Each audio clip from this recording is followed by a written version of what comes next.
सुप्रभात। भक्त कन्या का आदर्श, यह हमारी आज की आध्यात्मिक चर्चा का विषय।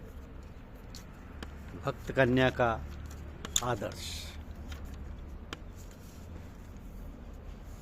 बुंदेलखंड में बलभद्रपुर नाम की एक रियासत थी। वहाँ एक राजकुमारी पैदा हुई थी जिसका नाम था बिमला कुमारी। अब बिमला को एक गुरुजी संस्कृत तथा हिंदी पढ़ाते थे। दोपहर को जब गुरुजी स्नान करके ठाकुर जी की पूजा किया करते थे तब बिमला एक टक गुरु ठाकुर जी को देखा करती थी। एक दिन बिमला ने कहा, बिमला बोली कि गुरुजी ये ठाकुर जी मुझे दे दीजिए। गुरुजी बोले, तुम क्या करोगी? बिमला बोले, पूजन किया करूँगी, बातें किया करूँगी। गुरुजी बोले, तुम अभी कन्या हो, गुड्डे गुड्डी का ब्याह खेला करोगी, फिर बड़ी हो जाएगी तब तुम अपनी ससुराल चली जाओगी। ठाकुर जी की पूजा का अवसर तुमको कभी नहीं मिलेगा। बिमला, क्या कन्या का यही आदर्श है गुरुजी?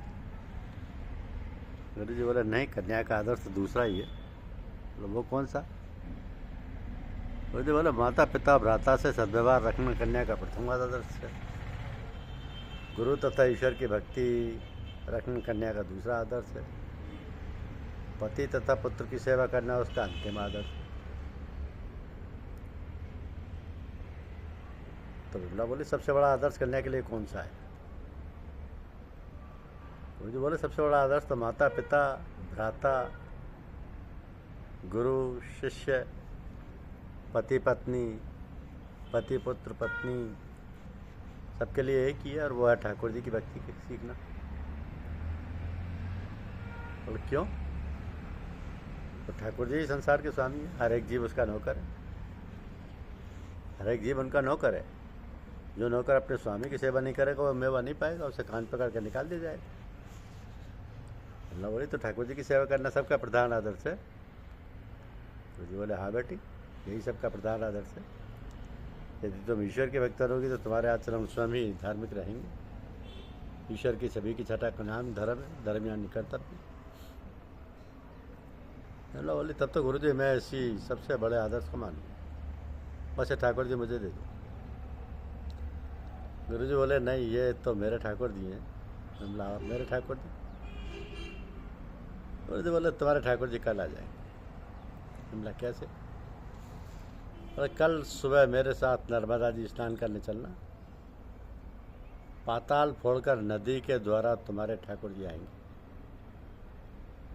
गुरुजी ने सोचा था कि नर्मदा में गोल मोल पत्थर के टुकड़े पड़े रहते हैं, उन्हीं में से एक उठाकर दे दूंगा। तो अपने ठाकुर जी की प्रतीक्षा में बिमला को अपार आनंद हुआ। प्रातः दोनों हाथी पर चढ़कर नर्मदा स्नान के लिए गए। गुरुजी ने जो डुबकी मारी तो एक श्वेत पत्थर की गोल मूर्ति उनके हाथ में थी। राजकुमारी चिल्लाई, हमारे ठाकुर जी आ गए। गुरुजी ने बाहर निकलकर ठाकुर जी दे दिए। बिमला ने अपने ठाकुर जी के लिए सोने की संदूकची बनवाई, रेशमी कपड़े बनवाए और जवाहराती जेवर बनवाए। रोज फूल और धूप दीप के साथ पूजा करने लगी। राजा और रानी ने बिमला के उत्साह में और भी योग दे दिया। जो जो उसने मांगा राजा रानी सब प्रसन्नतापूर्वक देने लगे। अब आजकल के मूढ़ माता पिता की तरह उन्होंने कन्या का भक्त विलास रोका नहीं। पुत्रों या पुत्री हरि भक्त से किसी को रोकना नहीं चाहिए, इससे बढ़कर कोई पाप ही नहीं। तो राम प्रेम रोकना ही महापाप है। कन्या तो जीव है, पशु पक्षी तक राम से प्रेम करते हैं। एक दिन बिमला गुरु जी से बोली कि ठाकुर जी तो आपकी कृपा से मिल गए, परंतु इनका नाम क्या है? गुरु जी ने देखा कन्या बहुत सीधी है। सीधी को सिलविल्ला कहते हैं ग्रामीण भाषा में। तो गुरुजी बोले, तुम्हारे ठाकुर जी का नाम है सिलविल्ले ठाकुर। सिलविल्ले ठाकुर।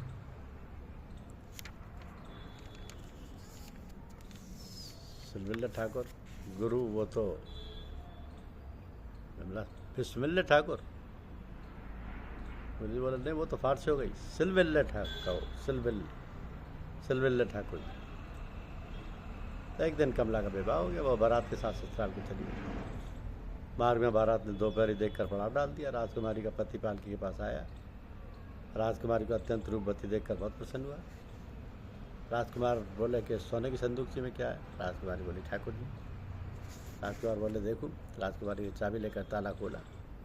रेशमी कपड़ों में गद्दी पर पत्थर की एक गोल बटिया रखी थी। राजकुमार हंसा। उसे नई दुनिया की हैवानी हवा लगी थी। ईश्वर कहाँ है? और यदि है भी तो वह अजर अमर सच्चिदानंद व्यापक होगा। और यह है कि नर्मदा की बटिया। राजकुमार ने कहा तुम बहुत सरल हो राजकुमारी। इतना कहकर उसने ठाकुर जी उठा ली। वही एक कुआं था। हंसकर राजकुमार ने उस ठाकुर जी को कुएं में डाल दिया और चला गया। ससुराल पहुंचकर राजकुमारी ने भोजन करना छोड़ दिया। केवल जल पीकर रहने लगी। हरदम ठाकुर जी का ध्यान। आए हमारे सिलसिले ठाकुर जी कब मिलेंगे, यही चिंता। ससुराल वालों ने सोचा कि घर की याद से बहू भोजन त्याग बैठी। एक रात को वह खिड़की के द्वारा महल से बाहर हो गई। भागते हुए उसी कुएं के पास जा पहुंची जिसमें ठाकुर जी पड़े थे। राजकुमारी रोने लगी। उसने पुकारा सिलबिल्ले। आवश्यकता से अधिक सीधे व्यक्ति को सिलबिल्ला कहा जाता है देहाती भाषा में। तो बहुत संभव है कि ईश्वर भी आवश्यकता से अधिक सीधा व्यक्तित्व रखते हो।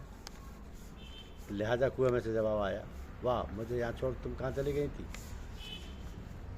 राजकुमारी बाहर आ जाओ। आवाज आई, तुम यहाँ आ जाओ। राजकुमारी कुएं में कूद पड़ी। इमरान देखा कि कुएं में पानी की जगह फूल ही फूल भरे पड़े और बजाय पत्थर के साक्षात ठाकुर जी विराजमान है। पीताम्बर, बनमाला, मोहन मुरली, मधुर मुस्कान। विमला बोली सिलबिल्ले। ठाकुर जी बोले कहो सिलबिल्ली। मतलब मैं उस ठाकुर जी के विरोधी घर में अब नहीं जाऊंगी। ठाकुर जी बोले तो ठाकुर जी के मानने वाले घर में चलोगी? बोले नहीं, मैं तो अब तुम्हारे साथ ही रहूँगी, तुम्हें मेरे सब कुछ हो। श्री कृष्ण बोले विमला तुम राधा रानी की सरलता से उत्पन्न हो। संसार की समस्त स्त्रियां शक्ति के विविध अंगों से उत्पन्न हैं। आजकल के भयानक कलयुग में तुम सी सरल की गुजर नहीं हो सकती। सरल को लोग बेवकूफ़ समझते हैं। मज़ा यह है कि है खुद बेवकूफ़। विमला बोली तुम्हारा घर कहाँ है? कृष्ण बोले गोलोक में। लोगों कहाँ है? पृथ्वी के ऊपर चंद्र, चंद्र से दूर सूर्य और सूर्य से ज्योति और ज्योति के बाद गोलोक है। विमला बोली बहुत दूर है। कृष्ण बोले क्षण भर में पहुँच चलेंगे। इतना कहकर भगवान ने विमला के सर पर हाथ फेरा। हाथ के साथ ही उसकी आत्मा निकल आई। दोनों आकाश मार्ग से चले और यहाँ अपनी एक कहानी छोड़ी। जिनकी रही भावना जैसी, प्रभु मूरत देखी तिन तैसी। धन्यवाद। यूट्यूब चैनल को लाइक और सब्सक्राइब अवश्य कीजिए।